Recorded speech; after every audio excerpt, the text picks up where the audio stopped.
Karaniwan na po sa mga tao na atin ang kinamumuhian yung suicide o pagpapakamatay.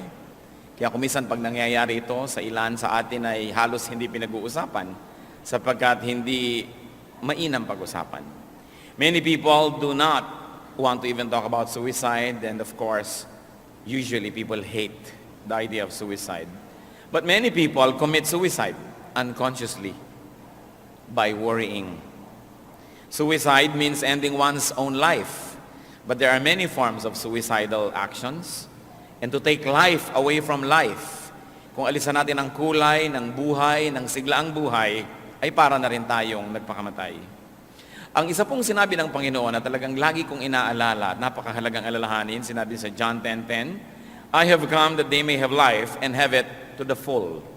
Ang intensyon ng Diyos, ang intensyon po ng Panginoon sa atin ay magkaroon tayo ng buhay at isang punong-punong buhay, buhay na masagana, masaya, makulay, makabuluhan.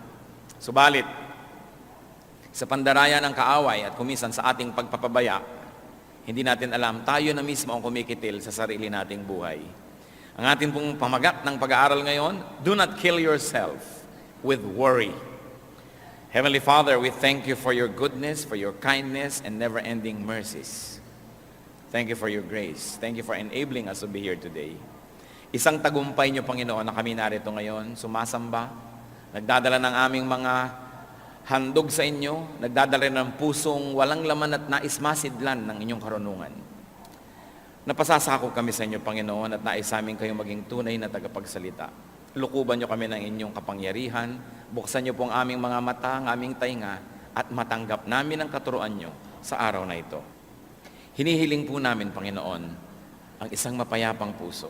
Patuloy niyo po kaming linisin, at kung may bahid ng kasalanan na nababakas niyo pa sa aming puso, inihingi po namin ang tawad. Alang-alang, Ama, sa dugong itinigis ng iyong anak na si Jesus. Cleanse us, make us whole, enable us to understand you. Bring us to a higher level of spirituality.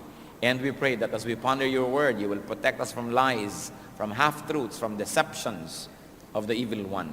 And Lord, even as we're gathered here, we ask that you protect us from malicious intentions of spirits and even of people. And we pray that the same protection may be upon our loved ones who are not here with us right now. Lord, let your protective mantle be over our heads. Sumisilong po kami sa inyong kapangyarihan, sa inyong awa at sa inyong habag. Mangusap po kayo. Marapatin yung tungtungan ng inyong paang inyong lingkod. Maitaas namin ang inyong pangalan at kami naman, Panginoon, tumanggap na yung pagpapala. Kayo po ang maging tagapagsalita. Gamitin niyo lang po ang inyong lingkod. Dalangin namin ito, may pasalamat sa pangalan ng Panginoong Jesus. Amen. Ang Panginoon po ay nagturo sa kanyang mga disipulo ng napakamaraming mahalagang bagay. Sa katunayan, kung meron lang tayong kaunting panahon na nalalabi para pag-aralan ng Biblia, napakagandang pag-aralan ng 3 chapters na Matthew 5, 6, and 7. Yung pong tinatawag na Sermon on the Mount. Akala po ng marami ay napakaraming tagapakinig ng Panginoon noon na nagsalita siya sa bundok at napakaraming angaw-angaw na taong nakikinig. Subalit malinaw po ang sinabi sa Scripture, maraming tao ang ginawa ng Panginoon, iniipon niya yung kanyang mga disipulo at sa isang sulok ay tinuruan niya. Sa makatuwid, ang primary audience ng Sermon on the Mount were the disciples of the Lord themselves. Hindi mga unbelievers, hindi mga kung sino lang, kundi mga disciples. At dahil dyan, mahalaga po na tisiya sa atin tayong nagsasabing Kristiyano na tayo, meron na tayong maturity, meron na tayong position sometimes in the church. Ano po ba ang sinasabi ng Panginoon tungkol sa pag-aalala? Matthew 5, 1-2, Now when he saw the crowds, he went up on a mountainside and sat down. His disciples came to him, and he began to teach them. Matthew 6, 25-27. Therefore I tell you, do not worry about your life, what you will eat or drink, or about your body, what you will wear. Is not life more important than food, and the body more important than clothes? Look at the birds of the air. They do not sow or reap or store away in barns, and yet your heavenly Father feeds them. Are you not much more valuable than they? Who of you, by worrying, can add a single hour to his life? Mahalaga po mga turo. Gustong-gusto nating matandaan, maunawaan at makita ang salita ng Diyos. What is the teaching here? Do not worry about your life. Do not worry about your existence, your survival. Don't worry about the very basics. Huwag daw pong mag-alala. Huwag matakot.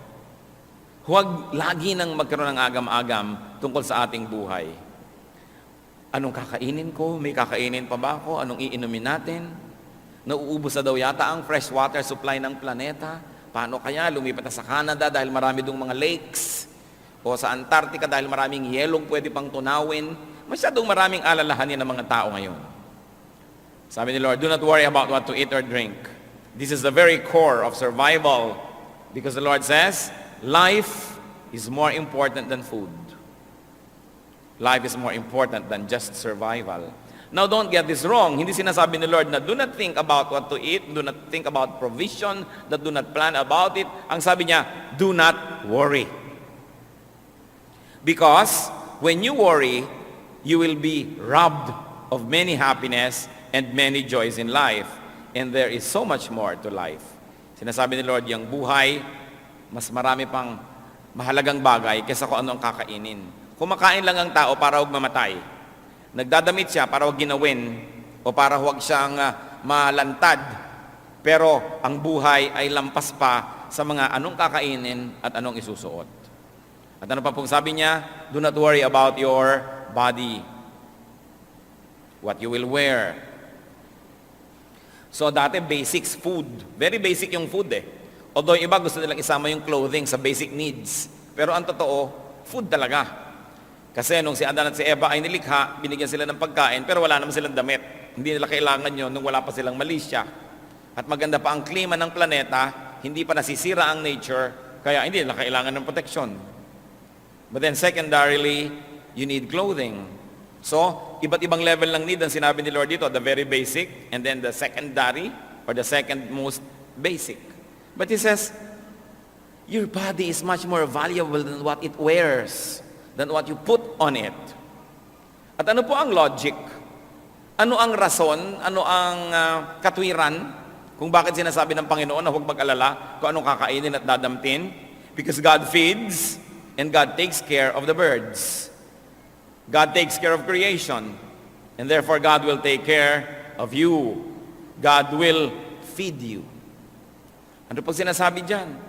Eh, ang mga ibon nga, pinapakain eh. Nakakita ka naman ng ibon na nagtatanim? Nakakita ka naman ng ibon na nagsasaka? Pero, ibon yan. Kahit na mamera lang yan at natitira-tirador, nababaril-baril, hindi maaaring, hindi inaalagaan yan ng Diyos. Eh, ikaw pa, tao ka. Yun ang logic. Iba yung alam, iba yung pinaniniwalaan ng salita ng Diyos, iba yung pinanghahawakan, at iba yung nagkakaroon tuloy ng kapayapaan dahil nagtitiwala tayo sa salita ng Diyos. We are not here to educate one another on the words of God. Most of these things we already know. But we are here to continue to ask God to help us understand it so we can live by the words of God. Dahil ang sabi ni Lord kay Satan, man does not live by bread alone, but by every word that comes from the mouth of God. Na ang tunay nating pagkain, ang tunay nating ikalalakas, ikalulusog, ay yung salita ng Diyos. Salita na hindi lang nadidinig, hindi na may memorya, kundi salita na nagkakaroon ng buhay kung ating ipinamumuhay. What else is the logic? One, that God will take care of us. Second, that worrying cannot extend life. Hindi naman nadadagdagan talaga yung haba ng buhay kung mapag-alala tayo, umiiksi pa nga. Hindi naman nadadagdagan ng kasiyahan kung mapag-alala tayo, nababawasan pa nga. Matthew 6:28-30. And why do you worry about clothes? See how the lilies of the field grow. They do not labor or spin. Yet I tell you that not even Solomon in all his splendor was dressed like one of these. If that is how God clothes the grass of the field, which is here today and tomorrow is thrown into the fire, will He not much more clothe you, O you of little faith? Napakalinaw naman. Bakit nga nag-aalala tungkol sa isa dadamit? Tingnan nyo ang mga bulaklak, ang mga damo na namumulaklak sa parang hindi naman sila naghahabi ng tela, hindi sila nagdidisenyo, nagbuburda, hindi sila nag-paint ng mga tela. Pero tingnan mo kung paano sila damtan ng Diyos. Kahit si Solomon, na pagkarangya-rangya ng mga isinuot, hindi man lamang nadaig ni Solomon ang mga bulaklak na nilikha ng Diyos. At sabi niya, kung yung mga bulaklak lang at damo-damo, buhay na buhay ngayon pero bukas ay lanta na at susunugin na. Pinag-iisipan pa ng Diyos na damitan ng magandang kulay, magandang disenyo. Ikaw pa ba na mahaba ang buhay? Ikaw pa ba na may panghabang panahon? Ikaw pa ba na nilikha sa wangis ng Diyos? At ikaw pa ba na dahilan kung bakit ang anak ng Diyos ay namatay sa krus ng Kalbaryo? Ikaw pa kaya ang hindi damitan? So, Jesus says, don't worry about these things. Because worrying cannot make one look beautiful. Sa katunayan, nakakapagpapangit pa nga yung pagpapaalala. Kaya nakikita niyo po yung mga lalaking magandang magdalaga ng kanilang mga may bahay. Aba, magagandang mga may bahay. Para mga sariwang-sariwang ubas. Pero pag ang may bahay ay mukhang pasas, ang sisihin nyo yung asawa. Hindi mo yata inaalagaan ng puri. Hindi mo yata inaalagaan na magtiwala siya at huwag siya mag-alala. Kung wala ka, kaya na yan, nagkanda, tuyot-tuyot na. Pero ang tao pag inaalagaan, gumaganda. Ang napakalakas mo magpapangit pag-aalala. Kaya sabi ng Panginoon, huwag kayong mag-alala. Kaya po kung minsan merong tao, hindi mo naman kilala, sasabihin iba, siguro sister o brother natin yan. Bakit? Kasi mukhang Christian eh. Ano ba itsura ng Christian? Tingnan nyo nga katabi nyo. Ano nga ba itsura ng Kristiyano? Yung bang meron kang hindi maipaliwanag na ningning ng kanyang mata, payapa ang kanyang loob, kahit siguro wala siyang pera, kahit may sakit din siya, pero dahil sa pagtitiwala sa Diyos, kitang-kita mo na matining ang loob. Napakahalaga na nakikita sa ating mukha yun. Subalit ang pag-aalala, inaagaw yan sa atin. It is God who gives beauty. It is not what we wear. Although it helps. Pero hindi kayang takpan ng damit o make-up ng isang malungkot na puso. Hindi kayang ikubli ng kahit anong maskara ang mapait na kalooban ng isang tao. Kaya ang mahalaga, magtiwala sa Diyos, lumapit sa Diyos. At ano pa po ang sinasabi ng Panginoon diyan? That God will take care of you, that God will feed you, and that God will in fact clothe you. That God will make you presentable, beautiful, handsome, and that worrying accomplishes nothing. Matthew 6:31 to 32. So do not worry, saying, what shall we eat? Or what shall we drink? Or what shall we wear? For pagans, nasa na? For pagans run after all these things, and your heavenly Father knows that you need them. Sabi niya, huwag kayong mag-alala sa mga bagay na yan. Because worrying is for godless people. Sabi niya, this is for pagans. Ang pag-alala, hindi bagay sa mga anak ng Diyos. Bagay lang ito sa mga pagano na hindi nakakakilala sa totoong Diyos. Bagay lang ito sa mga tao na tumatawag sa mga Diyos-Diyosan.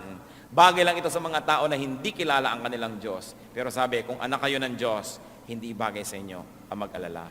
Parang wala namang kayong Diyos. Parang wala tayong Ama sa langit. Parang wala tayong tagapagligtas. Parang walang banal na espiritu na umaalo sa ating mga lumbay, na sumasama sa ating mga pag-iisa. Kaya ang anak ng Diyos ay talagang hindi nag-iisa kahit kailanman, sapagkat ang Diyos ay tumatahan na sa ating puso, hindi lang doon sa templo sa Israel, hindi lang sa mga templong gawa ng kamay, kundi sa puso ng mananampalataya. Kaya sabi, bakit ka mag-aalala? Nakita niyo po ang pinakamalaking redemption plan, ang pinakamalaking rescue plan in all human history, in all cosmic history, that God became a man to save us from sin. Ideya ba natin yon? Tayo ba ang nagsabi sa Diyos na, Diyos, magkatawang tao naman kayo, akuin niyo lahat ng aking mga kasalanan, akuin niyo lahat ng aking mga kakulangan, at yung lahat ng kaparusahang dapat kong tanggapin, pakitanggap niyo nga, at pagkatapos na matanggap niyo yon, pakibigay niyo sa akin na inyong kabanalan, para kami ang maging banal, at kayong maparusahan, para kami maligtas. Bayaran niyo nga lahat ng utang namin. Ideya ba natin yan? Hindi. Yan po ay pakana ng Diyos. Ideya ng Diyos. At kung ang Diyos ay nag-isip na siya ay magkakatawang tao para bayaran ang ating mga kasalanan, kailangan pa ba natin siyang himukin na maging mabuti? Kailangan pa ba natin siyang himukin na magbigay ng pagkain, magbigay ng mga kailangan natin? Kung ang kanyang buhay ay ibinigay na niya sa atin. Kaya napakasimpleng bagay ito. Hindi na natin hinahangad na magkaroon pa tayo ng napaka-sophisticated na pag-aaral ngayon. Balikan lang natin kung ano yung simple, unawain ito, namnamin at ipamuhay, at napakalaki ng bigat na mawawala na ating mga daladala araw-araw, mga alalahanin, mga pag-iisip. What are the steps to freedom from worry? Salamat na lamang at hindi lang sinabi ng Panginoon na huwag kayong mag-alala, tapos tinigilan na niya. Itinuro niya kung paano masusunod ang kanyang utos na huwag mag-alala. Sapagkat utos din ang ibinigay niya. Matthew 6:33-34. But seek first His kingdom and His righteousness, and all these things will be given to you as well. Hindi naman pala niya binabaliwala yung damit. Baka magdatingan kay next week, walang suot. Hindi naman niya binabaliwala yung kumain tayo ng masarap at magplano ng mga kakainin. Ang sinasabi niya, hindi ka nabubuhay para mag-alala tungkol sa mga bagay na yan. Problema ko yan Ako ang Diyos, ako ang Creator, ako ang Provider. Ang problemahin mo, eto. Unahin mo ang kaharian ng Diyos at ang kanyang katwiran. Yan ang atupagin mo sa buhay. At pag inatupag mo yan, sabi niya, lahat nitong inaalala mo, idadagdag ko lang yan sa'yo. Dagdag lang yan Hindi yan ang mahalaga. Icing lang yan. Hindi yan ang tunay. Sabi niya, bakit mo inaalala ang pagkain? Ba't inaalala mong iinumin? Kaya mo ba mag-create ng pagkain? Kahit kaya mong magtanim ng buto, ikaw bang nagpapatubo dyan, nagpapalabas ng ugat ng mga dahon? Ikaw ba ang sinasabi mong ganito ang mangyayari? Bakit ang mga buto, pare-parehong lupa ang tinamna, nagiging chiko yung isa, nagiging mangga yung isa, iba-iba yung lasa, may maasim, may matamis, may pula, may puti. Kaya mo ba yan? Kaya nyo ba? Hindi pala, ba't yung ngayon inaalala?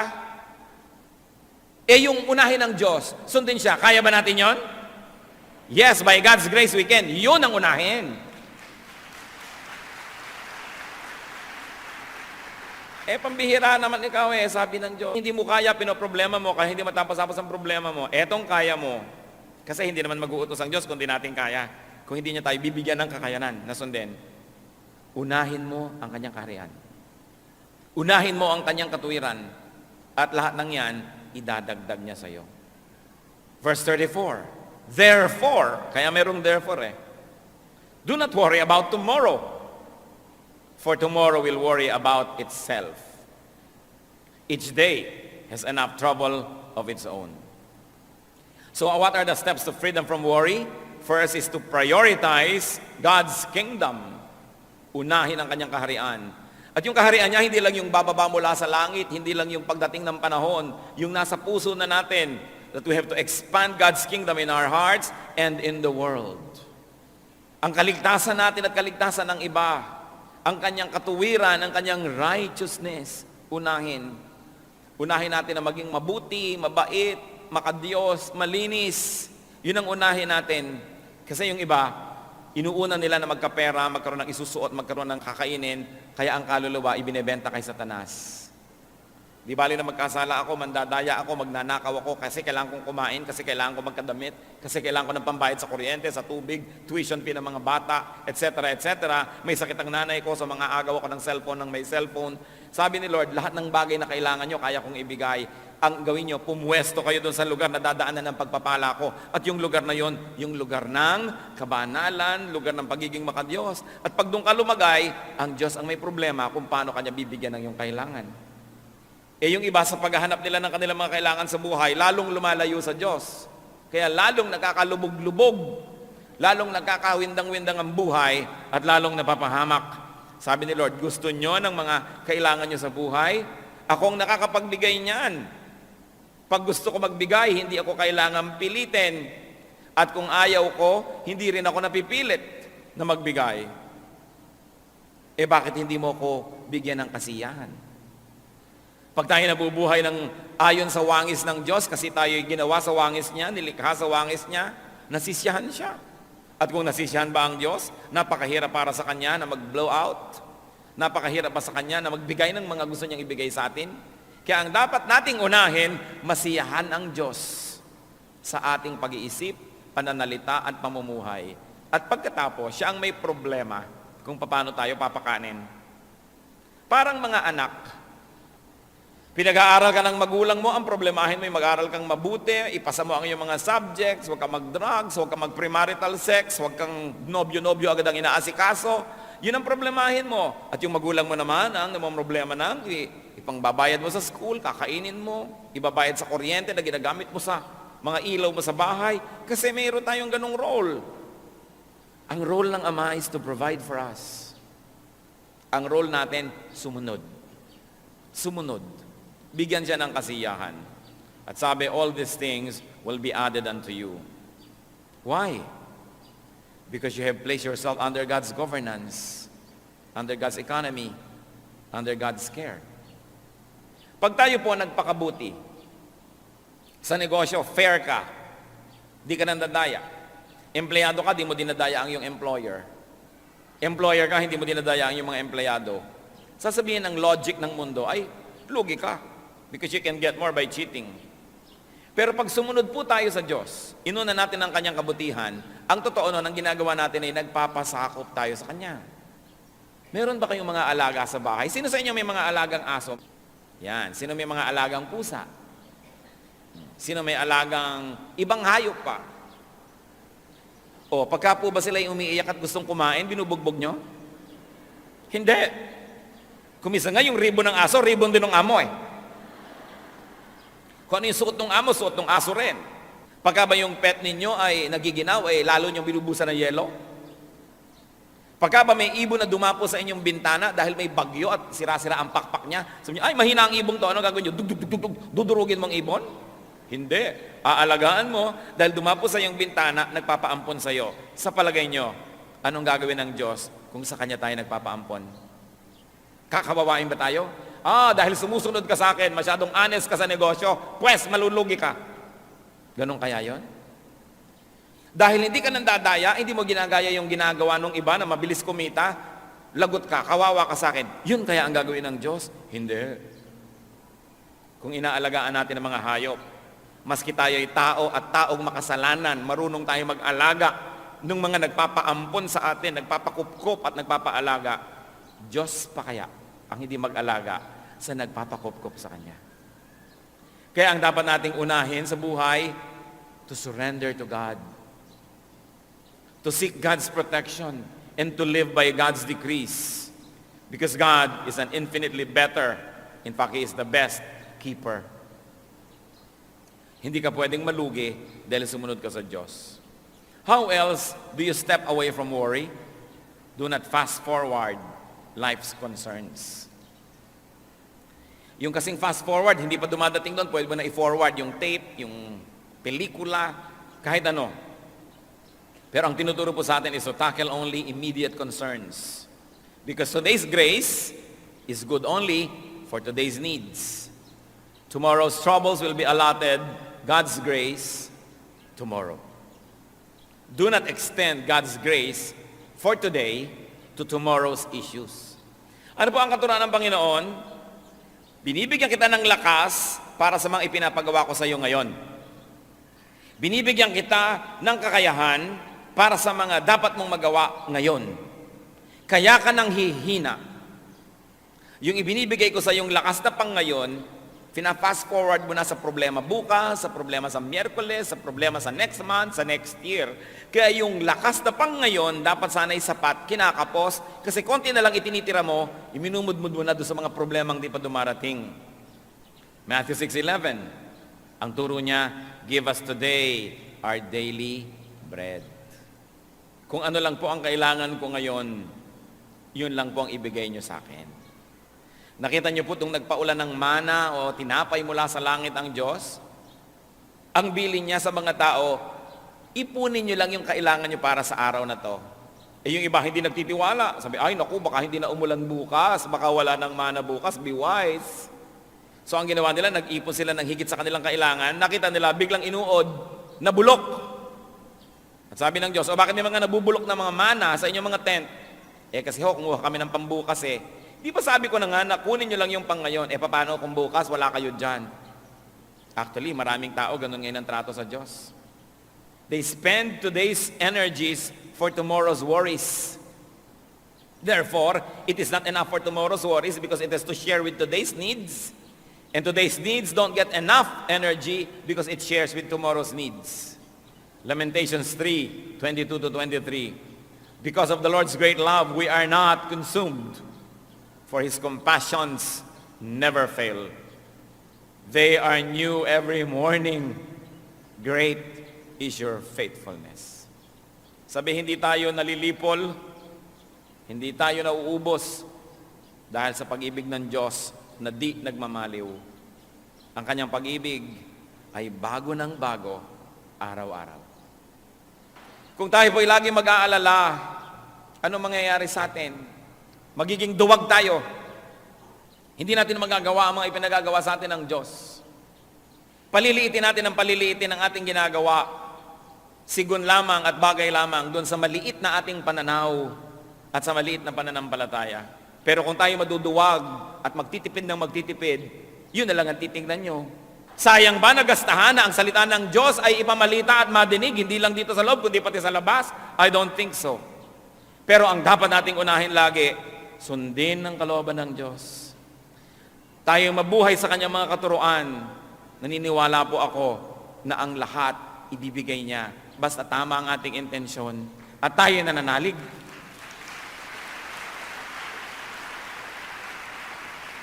At ang nakatutuwa po mga kapatid, sa kabila ng lahat, sa kabila ng ating napakaraming mga capital investment, hindi rin tayo nagkulang sa tulong ng Diyos sa ating mga kawang gawa. Hindi lang tayo para sa sarili. Hindi lang tayo naglalagay ng magagandang gamit para tayo maging maginhawa. Kahit po kailan na hindi tayo nagkulang sa pagtuturo at pagbibigay at pag-share ng ating mga itinuturo sa atin ng Diyos sa kapwa natin mga pastor, ang ating mga kaliwanagan seminars na ginagawa natin for non-day by day people. Ang ministry ng kaloob para sa ating bansa at sa mga ibang maraming worship team sa Pilipinas. Hindi po tayo tumalikod dyan. Sabay-sabay. Dahil ang Diyos, sinabi niya, seek first His kingdom and His righteousness, and all this will be added to you.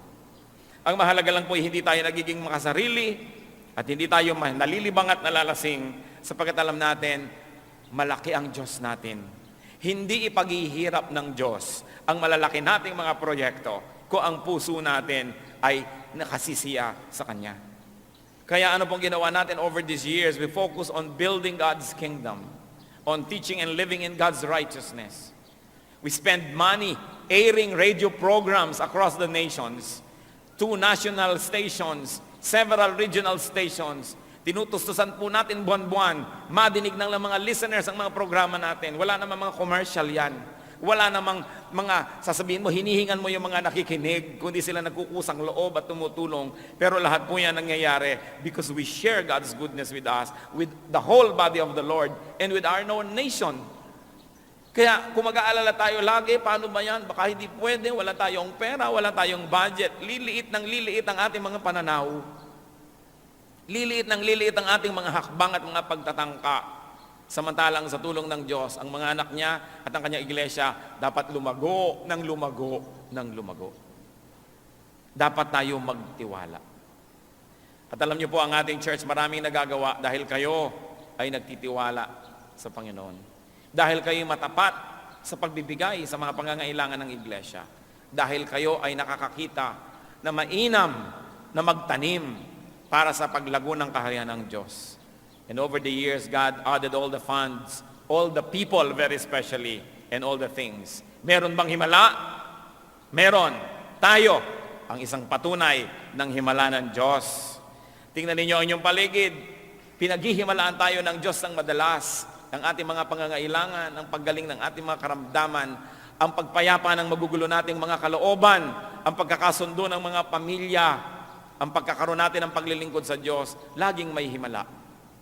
At ang mahalaga, kasama tayo sa himala na yon. Sa pag-aaral po ng mga salitang ito, napakahalaga nating limiin. The Lord did not say, do not think or plan. Ang sabi niya, do not worry. So it's good to think, it's good to plan, but not to the point of worrying. Plan but do not worry, especially about results. You do not plant a seed and dig it to see if it's growing. Just keep planting and trust the God of harvests who will make it grow. James 4:13-15. Now listen, you who say, today or tomorrow we will go to this city or that city. Spend a year there, carry on business, and make money. Why? You do not even know what will happen tomorrow. What is your life? You are a mist that appears for a little while and then vanishes. Instead, you ought to say, if it is the Lord's will, we will live and do this or that. Huwag daw po tayo maging pangahas at mayabang na sabihin, itong plano natin bukas, itong plano natin next week, itong plano natin next year. Sabi niya, hindi nyo alam kung bukas ay buhay pa kayo. Isa lang kayong asap, isa lang kayong usok, isa lang kayong vapor. Nandyan ngayon, subalit mamaya ay wala na. Marapat daw sabihin, kung loloobin ng Diyos at buhay pa tayo at kinakasihan ang kanyang pagpapala, itong gagawin natin sa susunod na araw, sa susunod na linggo, sa susunod na buwan. Anong ibig sabihin? Yung ngayon ang harapin. Yung pangangailangan natin ngayon, nandyan ang sagot ng Diyos. Marami mga tao are on maintenance medication. Kaya lalong lumalala, iniisip, saan kaya ako kukuha ng pambili ng gamot next month? Next year? Kinukwenta yung buong halaga ng gamot ay inumin niya isang taon, kaya tuloy siya ay parang halos igupo ng kanyang mga numbers. Pero kung ngayon, binibigyan ka ng Panginoon ang gamot mo para ngayon, magpasalamat ka, magpakabuti ka, gawin mong dapat, at bukas, nandun uli ang Diyos. Huwag mag-alala. Bagaman mabuti magplano. Mabuti na nag-iisip. Subalit matapos mong isipan at planuhin, ipasa Diyos, at huwag alalahanin. Gawin lang ang pinakakayang gawin, do what is best, and leave the rest up to God.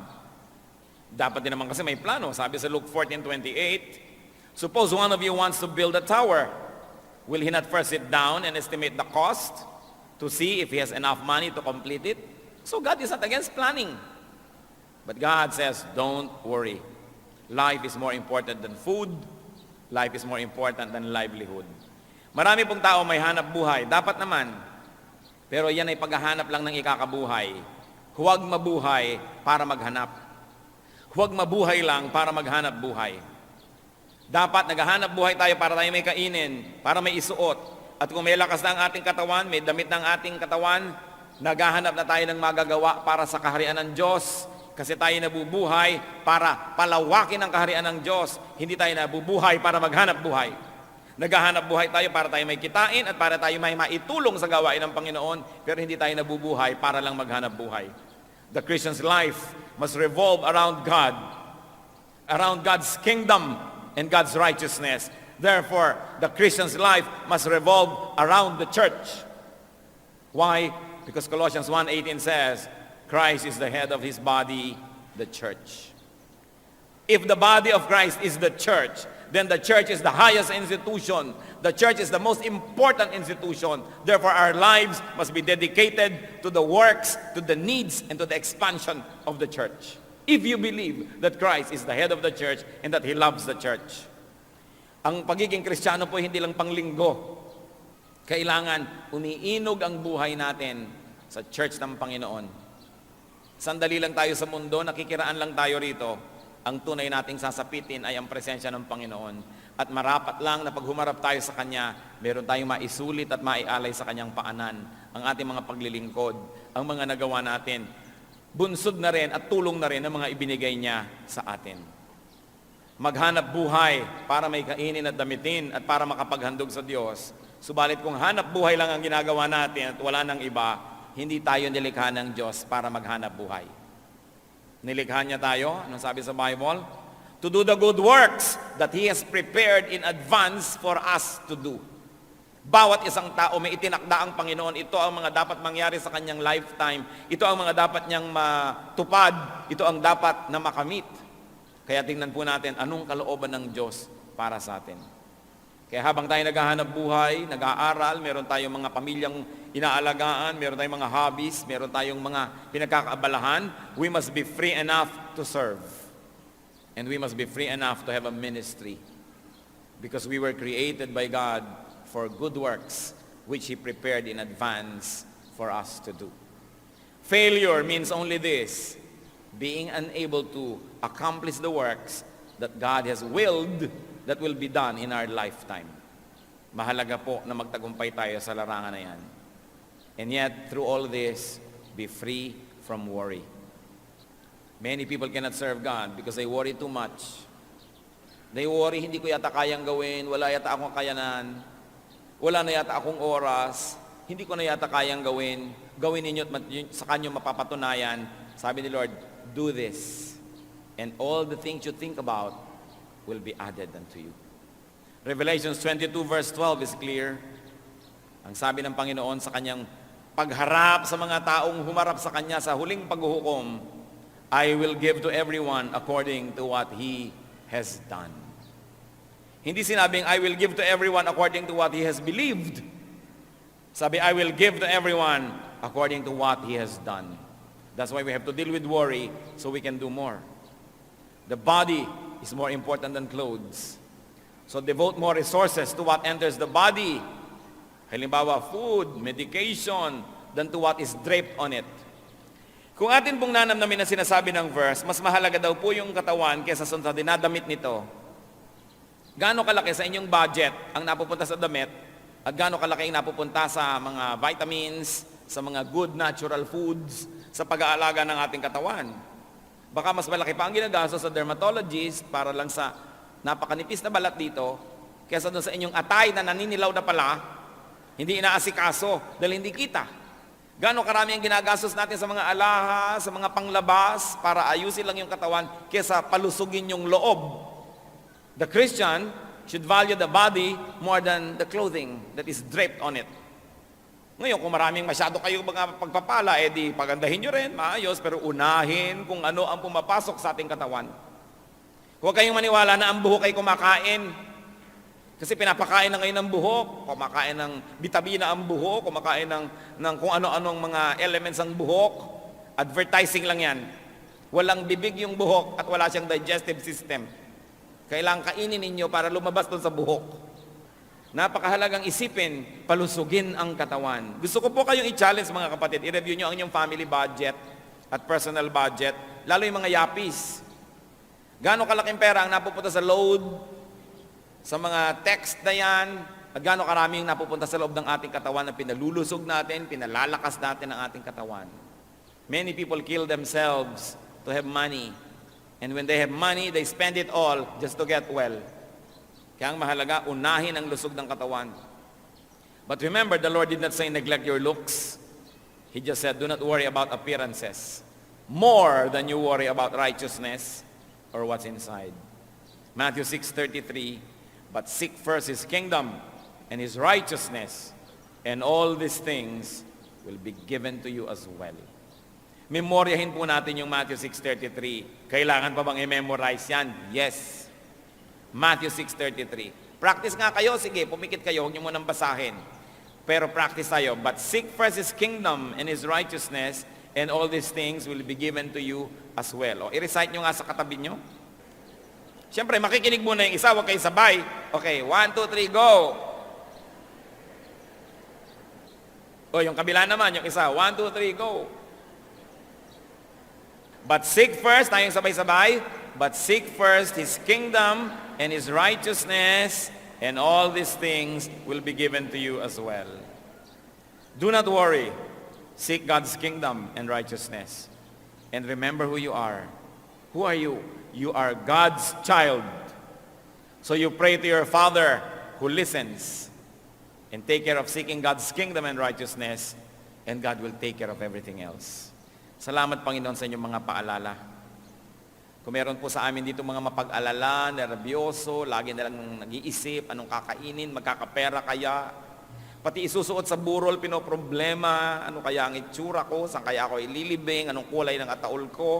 Ituro niyo po sa amin, Panginoon, kung anong tunay na mahalagang isipin. Kayo na rin na nagsabi, unahin ang inyong kaharian. Unahin ang inyong kabutihan, ang inyong katwiran, at idadagdag niyo ang lahat ng ito sa amin. Ilang beses na naming nabasa ito, nadinig, Panginoon, narito po ang aming mga puso. Hinihiling namin na hipuin ninyo at tablan kami ng mga salitang ito, higit noon pa man. Mas lumalim ang ugat nito at mas maunawa namin at magkaroon kami ng personal application nito sa aming buhay. Mga kapatid, sa ilang saglit ng katahimikan, isipin natin at hilingin natin sa Panginoon, Lord, ano po ang personal na mensahe niyo sa akin? Pinagsalusaluhan namin lahat ng mga salitang ito, pero ano po ang para sa akin talaga? Ituro niyo po. Buksan natin ang ating puso at nang kausapin tayo ng Diyos. Lalong-lalo yung mga mapag-alala, nais kong ipanalangin kayo. Inuudyokan ako ng Espiritong ipanalangin kayo. At narito siya para magpala.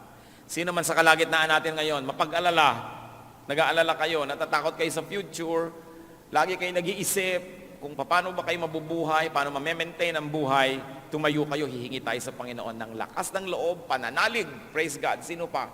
Narito ngayon ang Panginoong Diyos, ang kanyang Espiritu. Sino mong sasabi, Lord, mapag-alala po ako talaga, pero mahirap naman talagang gawin ito, lagi na lang ako nag-iisip, kasi padre de pamilya ako, breadwinner ako, may needs ang pamilya ko, etc., etc. Sino pa ang nagsasabing, Lord, madalas po talaga nawawalan ako ng ligaya, natatakot ako pag nag-aalala, so alisin niyo po ang mga takot na ito, alisin niyo, Panginoon, at nais kong palitan ng pananalig. Sino pa pong nais tumayo? Sa mga nakatayo, personally, manalangin muna kayo sa Panginoon, kausapin nyo. Una, ihingin nyo ng tawad ang pag-alala. Kasi sabi niya, huwag mag-alala. So pagka nag-aalala tayo, sinusuway natin ang kanyang utos, nagkakasala tayo. So kilalanin natin ito bilang kasalanan at humingi tayo ng tawad sa kanya. Personally, silently you pray, and then later on, we're going to pray together. Kayong Diyos na hindi namin pwedeng paglihiman. Kayong Diyos na nakakabatid ng aming mga kabigatan. Kayong Diyos na nagsabing huwag kami mag-alala. Kayong Diyos na nakakaalam sa hinaharap. Alam niyo, ang bawat tatahakin naming landas, kaya kayong nakakapagsabing huwag kami mag-alala, sapagkat hinanda niyo yun.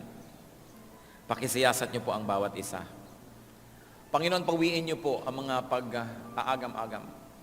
In the name of Jesus, we rebuke the deceptive work of Satan in our midst. We reject and uproot from our hearts the deceptions of the evil one that makes us worry. And we declare ourselves free to enjoy God's peace, free to believe in God, and free to have peace. Panginoon, kumilos po kayo sa kalagitnaan namin. Palakasin niyo ang aming pananalig, dagdagan niyo pa. At nawa, Panginoon, makita namin yung kahalagahan at kagandahan ng inyong utos. To take life one day at a time. Not to fast forward our worries and concerns, because your blessings are new every morning. Tuwing binibigyan niyo pa kami ng araw ng panibagong buhay, kakambal nito ang pagpapala at mga kailangan namin sa araw na yon. Ipaunawa niyo ito sa amin sa malalim na paraan. Panginoon, pawiin niyo po ang pangamba na yung mga anak. Turuan niyo kaming magtiwala sa iyong salita. At itong mga salita na ito, mailapat namin sa pang-araw-araw na buhay. Lord, teach us to translate into daily activities and daily works, O Lord, this kind of faith. That our faith will find fruition, will find flowering in our deeds every day. At nawa, Panginoon, kapayapaan maghari sa aming buhay. At sa paghahari nito, mahanap namin ang aming dapat kalalagyan sa iyong iglesia. Mahanap namin ang dapat namin mga larangan ng paglilingkod at nang magawa namin yung mga itinakdamong mabubuting gawa na dapat tayong magawa sa buhay na ito. Lord, may your peace descend on those who pray to you now. May peace that transcends understanding. Peace that this world does not give and cannot give, but only you can.